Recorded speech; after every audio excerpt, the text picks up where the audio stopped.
કામક્રોધવિયુક્તાના યતિના યતચેતસાં અભિતો બ્રહ્મનિર્વાણમ વર્તતે વિદિતાત્મના. અર્થાત, હે અર્જુન, જે જ્ઞાની મનુષ્યએ પોતાના મનને નિયંત્રિત કરવાનું શીખી લીધું છે, પોતાની અંદર રહેલી બધી ઈચ્છાઓ અને ક્રોધને જીતવાનું અને તેનો નાશ કરવાનું શીખી લીધું છે, તેણે ખરેખર ભગવાનનો સાક્ષાત્કાર કર્યો છે અને બધી રીતે સાંસારિક બંધનોમાંથી મુક્તિ પ્રાપ્ત કરી છે.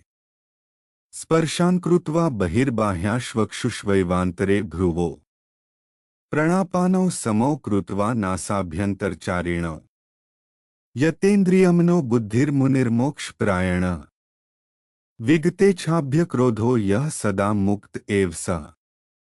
અર્થાત, જે મનુષ્યએ ક્ષણિક આનંદ આપતી ઇન્દ્રિયો વિષયોથી પોતાને સંપૂર્ણપણે અલગ કરી દીધો છે, જે વ્યક્તિએ બહાર અને અંદર જતા શ્વાસોની સંખ્યાને નિયંત્રિત અને સમાન કરવાનું શીખી લીધું છે, જે વ્યક્તિએ પોતાની ઇન્દ્રિયો, મન અને બુદ્ધિને સંપૂર્ણ નિયંત્રણમાં લાવી દીધી છે, અને જે વ્યક્તિ ઈચ્છા, ભય અને ક્રોધ વિનાનો છે, તે હંમેશા મુક્ત છે. ભોક્તારમ યજ્ઞતપસા સર્વલોક મહેશ્વરમ સુહૃદન સર્વભૂતાના જ્ઞાત્વામાં શાંતિ મૃચ્છતિ.